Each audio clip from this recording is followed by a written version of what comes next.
আসসালামু আলাইকুম। এসএসসি উচ্চতর গণিতের 11 অধ্যায় স্থানাঙ্ক জ্যামিতির 11.1 অনুশীলনের 2 নম্বর অঙ্ক করার চেষ্টা করব। তো 2 নম্বর অঙ্কটা কিভাবে রয়েছে আমি পুঙ্খানুভাবে বোঝানোর চেষ্টা করব ইনশাআল্লাহ। তো 2 নম্বর প্রশ্নটিতে বলছে যে একটি ত্রিভুজের শীর্ষত্রয়, ত্রয় মানে হচ্ছে 3, শীর্ষত্রয় কি যথাক্রমে এ হচ্ছে স্থানাঙ্ক দেওয়া আছে, বি স্থানাঙ্ক দেওয়া আছে, সি এর স্থানাঙ্ক দেওয়া আছে। তাহলে শীর্ষত্রয় এর স্থানাঙ্ক কি দেওয়া আছে। ত্রিভুজটি অঙ্কন করো।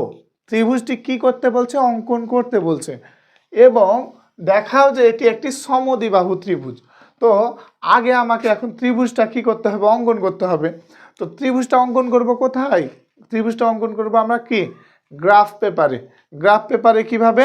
আমরা গ্রাফ পেপারে সুন্দরভাবে এ বিন্দুগুলা, এ এর স্থানাঙ্ক, বি এর স্থানাঙ্ক, সি এর স্থানাঙ্ক সুন্দরভাবে গ্রাফ পেপারে বসাবো। অর্থাৎ আমরা তো সকলেই জানি এতে এক্স ও কি ওয়াই ও ওয়াই ড্যাশ, এক্স ও এক্স ড্যাশ, বাস এটা তো আমরা জানি।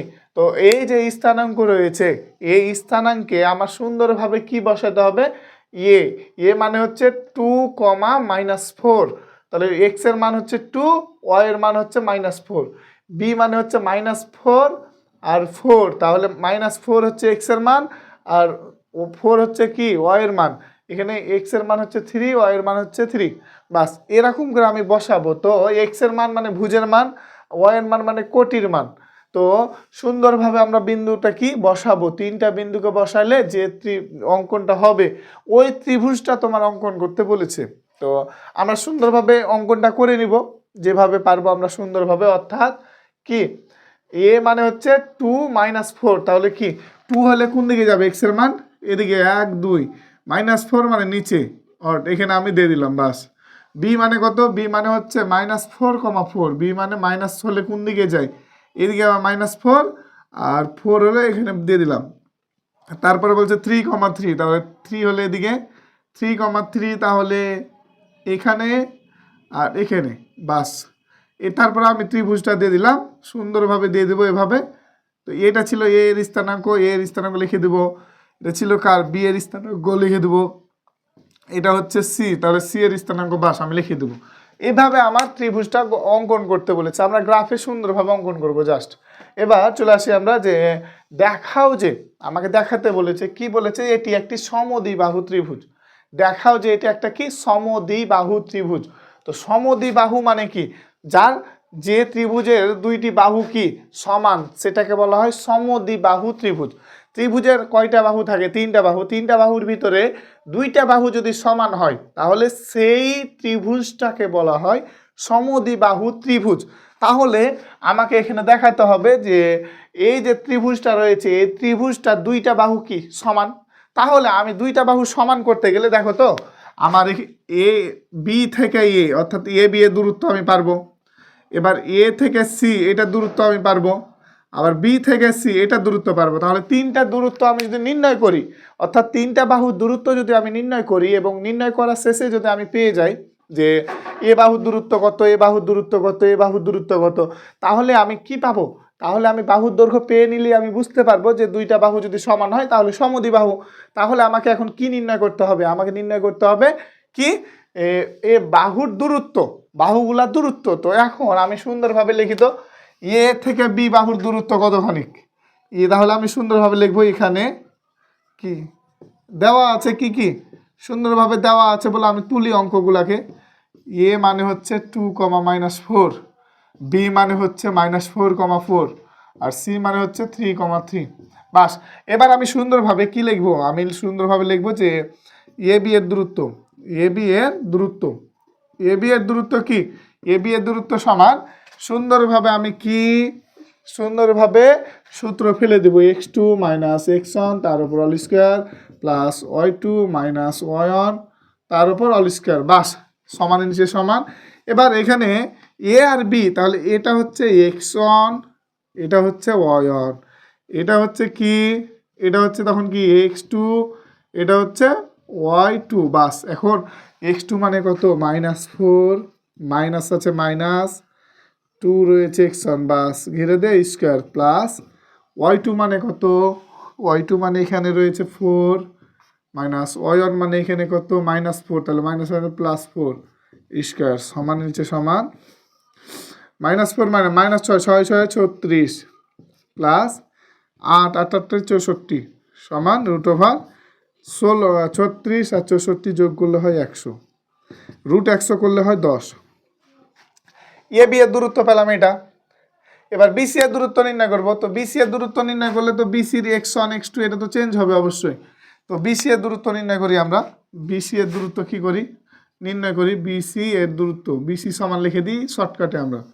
বিসি এর দূরত্ব কি হচ্ছে x2 - x1 তার উপর স্কয়ার প্লাস y2 - y1 তার উপর স্কয়ার, বা সমান হচ্ছে সমান।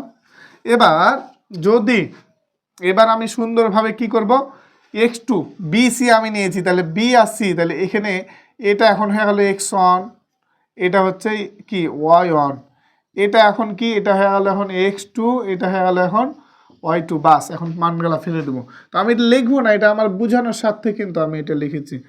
3 - x1 মানে কত, x1 মানে -4, তাহলে +4 হয়ে গেল, তারপরে স্কয়ার সমান y2 মানে কত 3 মাইনাস রয়েছে y1 মানে হচ্ছে 4 স্কয়ার সমান হচ্ছে সমান 3 আর 4 কত 7, 7 7 49, 7 উপর স্কয়ার মানে 49 প্লাস 1 1 উপর স্কয়ার মানে 1 সমান √50। এবার বিসির পরে কি, BC C A by AC, AC নির্ণয় করি তো আমরা। এসি এর দূরত্ব কি হবে x2 - x1 তার উপর all square plus y2 - y1 তার উপর অল স্কয়ার সমান নিচে সমান √ওভার দিয়ে দিলাম।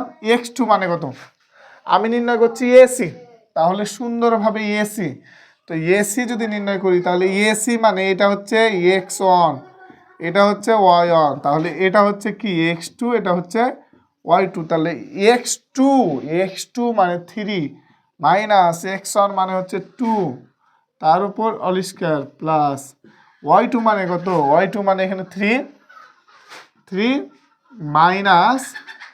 মাইনাস আর এখানে রয়েছে y1 মানে কি -4, তাহলে +4 গেল, তার উপর স্কয়ার সমান এটা এর ভিতরে পাচ্ছি 1 এর উপর স্কয়ার মানে 1 প্লাস এখানে পাচ্ছি 7 7 এর উপর স্কয়ার মানে 49, তাহলে √50। তাহলে আমরা দেখতে পাচ্ছি যে এ বি বিসি সি এ অর্থাৎ তিনটা বাহুর মান পেয়েছি, অর্থাৎ ডিস্টেন্স পেয়েছি। তিনটি বাহুর ডিস্টেন্স থেকে আমরা দেখতে পাচ্ছি যে ত্রিভুজটির ভিতরে কি √50 অর্থাৎ দুটি বাহুর মান হচ্ছে সমান। তাহলে এটা আমরা কি বলতে পারি, দুটি বাহুর মান সমান হলে আমরা বলতে পারি, এখন আমরা লিখব যে যেহেতু ত্রিভুজের দুটি বাহুর মান সমান অর্থাৎ আমরা এসি আর বিসির মান সমান পেয়েছি, তাহলে অতএব ইহা হচ্ছে সমদ্বিবাহু ত্রিভুজ। যদি আমাকে বলতো সমকোণী ত্রিভুজ, তো সমকোণী ত্রিভুজ মানে আমরা কি জানি, তখন আমরা লিখতাম সমকোণী ত্রিভুজ মানে কি, যে সমকোণী ত্রিভুজের কি হয় একটা 90 ডিগ্রি হয়, এবং বাহুগুলা কেমন হতে পারে, যে আমরা জানি যে যদি সমকোণী ত্রিভুজ বলে তাহলে অতিভুজের ওপর স্কয়ার সমান লম্ব স্কয়ার প্লাস ভূমি স্কয়ার, তাহলে এটা হইতে হবে। তাহলে সবচেয়ে বড় যে বাহুর মান পাবো, একটি ত্রিভুজের সবচেয়ে বড় যে বাহু মান পাবো, ওই বাহুকে স্কয়ার করে যে মানটা পাবো, যে উত্তরটা পাবো, ওই লম্ব আর মানে বাকি দুইটা যেটা থাকবে ওই দুটা বাহুর স্কয়ারের সমষ্টি যদি সমান হয় তখন আমি বলতে পারবো এটা সমকোণী ত্রিভুজ। তাহলে সমকোণী ত্রিভুজ আমাদের হয়ে গেল। তো আমাদের বইয়ে সুন্দরভাবে এইগুলা দেওয়া আছে। আর পরে যে 11 পয়েন্ট 1-এর 3 নাম্বার আমি করছি। 3 নাম্বারের পরে যে 3 নাম্বারের পরে এই যে আমার 2 নাম্বারের পরে 3 নাম্বার রয়েছে সমকোণী ত্রিভুজ কিনা। তো আমরা সুন্দরভাবে এ বি এর দূরত্ব নির্ণয় করব, বিসি এর দূরত্ব নির্ণয় করব, এসি এর দূরত্ব নির্ণয় করব। নির্ণয় করার পরে আমার কাজটা হচ্ছে আমি এইটা দেখব, অতিভুজ সবচেয়ে বড় বাহু যেটা থাকবে ওই বাহুর ওপর স্কয়ার দিয়ে যে উত্তরটা পাবো, ছোটদের যে দুটা বাহু পাবো ওই দুটার ওপর স্কয়ারের সমষ্টি যদি সমান হয় তাহলে বলতে পারবো সমকোণী ত্রিভুজ, আর যদি সমান না হয় তাহলে সমকোণী ত্রিভুজ নয়। এবং সমদ্বিবাহু কিভাবে বের করলাম আমরা তো দেখালাম। তো এবার যদি বলে সমবাহু, সমবাহু মানে কি তিনটা বাহু সমান থাকবে, তাহলে সমবাহু আমাদের তিনটা বাহুর ডিস্টেন্স যদি সমান হয় তাহলে বলতে পারবো সমবাহু। ঠিক আমরা বাহুর দূরত্ব নির্ণয় করব, দূরত্ব নির্ণয় করার পরে তিনটা বাহু যদি আমার সমান হয় তাহলে আমি বলে দিতে পারবো সমবাহু। যদি দুটি বাহু সমান হয় তাহলে সমদ্বিবাহু। যদি একটা বাহু সমান না হয় অর্থাৎ কি তিনটা বাহুই অসমান তাহলে বলতে পারবো বিষম বাহু ত্রিভুজ। এভাবে করে আমাকে করতে হবে, বা সমকোণী ত্রিভুজ বললে আমরা এভাবে করব। তো আমাদের এভাবে অঙ্ক করতে হবে, বুঝতে হবে, তাহলে আমরা অঙ্কগুলো পারবো এবং বুঝতে পারবো ইনশাল্লাহ।